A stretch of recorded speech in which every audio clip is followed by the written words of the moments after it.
Hello, I'm Dr. Laura Murillo, President and CEO of the Houston Hispanic Chamber of Commerce. We're happy to have an entrepreneur extraordinaire. He's going to talk a little bit about his business and also something new that's come up in the foundation that he has chosen to make sure he is supporting through his efforts. So, Russell, always happy to have you here. Thank you for having me, Dr. Murillo. Absolutely. So you're the founder CEO of Gringo's Tex-Mex and Jimmy Changas. We all love it. And you're all over the place, just building and providing opportunities for your employees, which, by the way, you take such great care of them. And you've built a legacy. You truly have. And we're just interested to know a little bit more about your success and what are some of the biggest obstacles you've encountered? Well, the biggest obstacle obviously was just starting because Gringos began in 1993, January 11th, and we took over a property that had already been home to 4 restaurants, and they all failed and went out. And so going in under those circumstances forced me personally to have a paradigm shift, and my focus was no longer about making money. It was all about producing the absolute very best product I knew how to make, and then offer it at the absolute best value that I possibly could.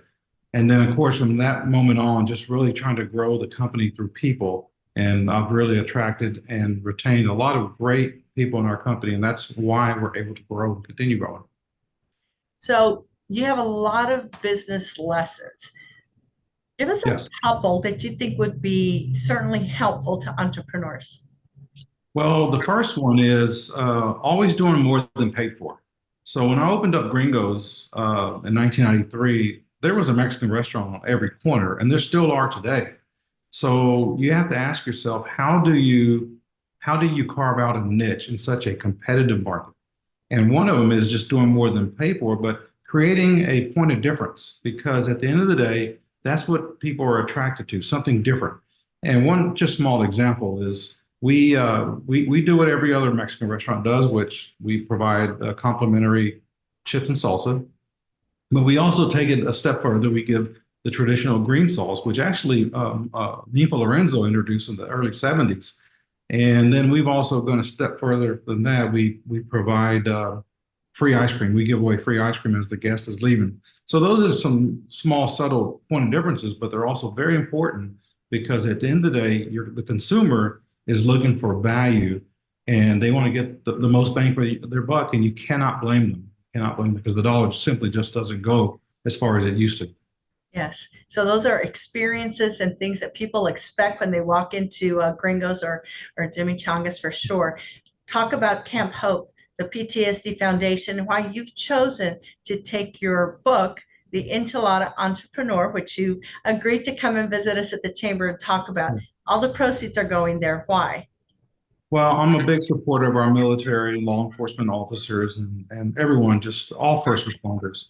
But our veterans are very special because we prepare them to go to fight for our country, and we don't pay a lot of attention to when they come back. So there's a lot of unseen wounds of war, and it's very important that we take care of our veterans. Our government, unfortunately, is not in a position to handle the PTSD that a lot of our veterans are experiencing when they do come back.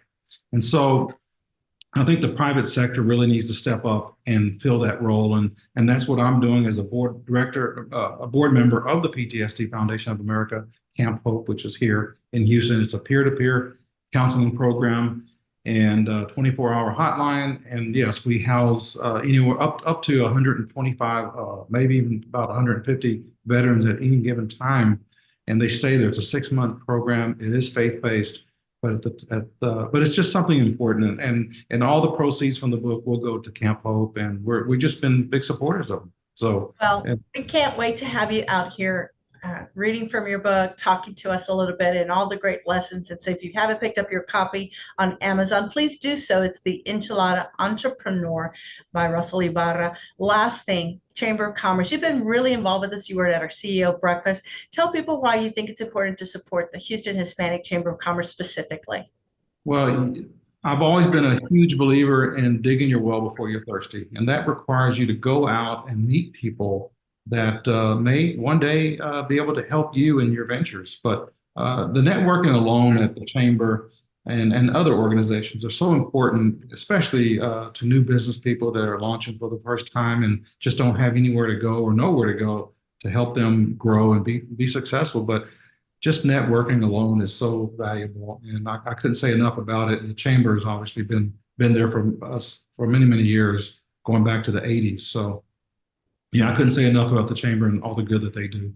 Well, thank you so much, Russell. We'll see you very soon. Have a great day. Goodbye. Thank you so much. Thank you. Bye.